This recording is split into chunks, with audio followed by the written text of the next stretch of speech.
Hello, नमस्कार मित्रांनो. तर आपली गाडी खूपच घाण झाली होती मित्रांनो. तर आपण आलोय गाडी धुण्यासाठी अमोल दादाकडे. तर तुम्ही बघू शकता आता आपण गाडी इथे धुवून घेणार आहे. पूर्ण गाडीला अंघोळ घालणार आहे, वॉश करणार आहे. खूप दिवस झाले गाडी, खूप दिवस नाही झाले. म्हणजे कसं पाण्या पावसाचे दिवस असल्या कारणाने ना गाडी लवकर खराब होती मित्रांनो. आणि काल आपली मुंबईला ट्रिप जाऊन आली गाडी, त्याच्यामुळे पूर्ण गाडी आत खालून चिखलानं माखलेली होती. तर तुम्ही बघू शकता पूर्ण गाडी चिखलानं भरलेली होती. त्याच्यामुळे काय केलंय माहितीये का, आलो, एक लोकल भाडं मारलं आणि लगेच आपण गाडी धुवायला घेतली मित्रांनो. खूपच घाण झाली होती. म्हणजे तिच्यावर सगळं डस्टिंग सगळं झालेलं होतं. तर तुम्ही बघू शकता. तर कॅबिन आतमध्ये ते कार सारखं तर नाही करू शकत आपण. मी आता नवीन एक ब्लोअर घेणार आहे फक्त आतमधल्या धुळासाठी. खूपच गाडीवर धूळ वगैरे जमा होती. तर तुम्ही बघू शकता हे की हे पूर्ण चिखल वगैरे खालून तर खूपच घाण झाली होती. पूर्ण चिखल लागला होता. पाऊस पाऊस कुठं लागला नाही जास्त. पण तेच थोडंफार आणि आपण 2-3 दिवस झाले ना सगळे आपल्या जे ट्रिप येतात ते सगळे सिमेंट वरती सुरू आहे लोकलला. तर तुम्ही बघू शकता किती खराब झाले आतमधलं सिमेंटमुळे. आणि त्या दिवशी कांड झाला मित्रांनो. हे जे आपण पट्टी टाकली होती ना ती पट्टी जराशी तुटली, त्यामुळे इकडची लाइटिंगच बंद झाली मित्रांनो. काय करायचं, ते भाडं होतं ना जे ₹500 आणि ₹700 तर आपली तेवढी ती ट्रिपच होती. तर असो, एकंदरीतच चालूच असतंय. तर पहिले येऊ आता हे गाडीतलं सगळं पाणी बिनी मारून गाडी व्यवस्थित साफ करून घेतो मित्रांनो. तर व्हिडिओ शेवटपर्यंत पहा आणि आपल्या चॅनलला नक्की लाईक, कमेंट, शेअर नक्की करा. तर तुम्ही बघू शकता हा आपला खास जोडीदार आहे मित्रांनो. नेहमी मी याच्याकडेच गाडी वॉश करतो. खूप रिजनेबल रेटमध्ये आणि खूपच छान अशी गाडी वॉश करतो. तर आपली अशोक लेलँड तुम्ही बघू शकता आता 6 महिन्याची झाली आहे. आपल्याकडे येऊन तिला 6 महिने झालेले आहेत.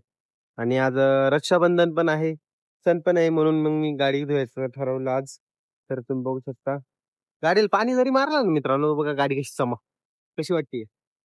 तर आता साबण सोड्या लावून चांगली चकाचक धुवून घेणार आहे. तर तर तुमच्याकडे कुठली गाडी आहे ना मित्रांनो, कमेंट बॉक्समध्ये नक्की सांगा. आणि तुमच्या इकडे वॉशिंग चार्जेस किती घेतात ते पण सांगा मित्रांनो.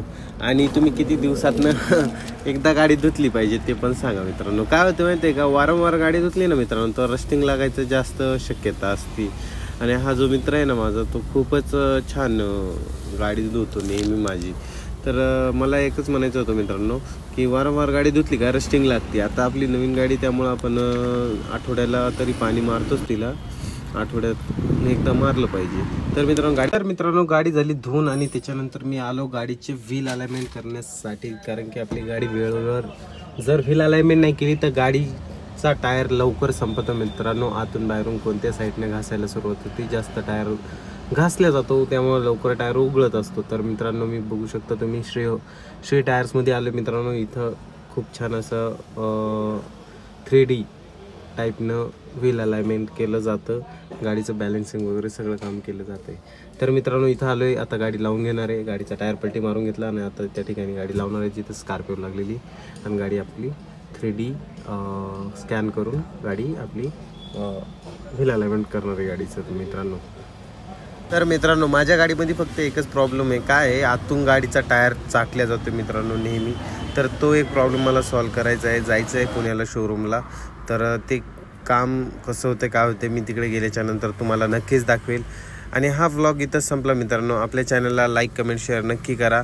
आणि पुढच्या व्लॉगमध्ये आपण नक्की दाखवण्याचा प्रयत्न करू. मी सर्व्हिसिंगला ज्यावेळेस शोरूमला जाईल ना मित्रांनो, तर त्या सरांचं काय म्हणणं आहे, कसं काय आहे, गाडीचे पुढचे टायर का चाटले जातात. तर सांगतात की धडीचा प्रॉब्लेम आहे, पण ते आता बघू काय होतं ते शोरूमला गेल्याशिवाय तर काही कळणार नाही आहे. तर एकंदरीतच आजचा व्लॉग आपला इथेच संपला मित्रांनो. भेटूया पुढच्या व्लॉगमध्ये. तर बाय बाय. चॅनलला नक्की सबस्क्राईब करा.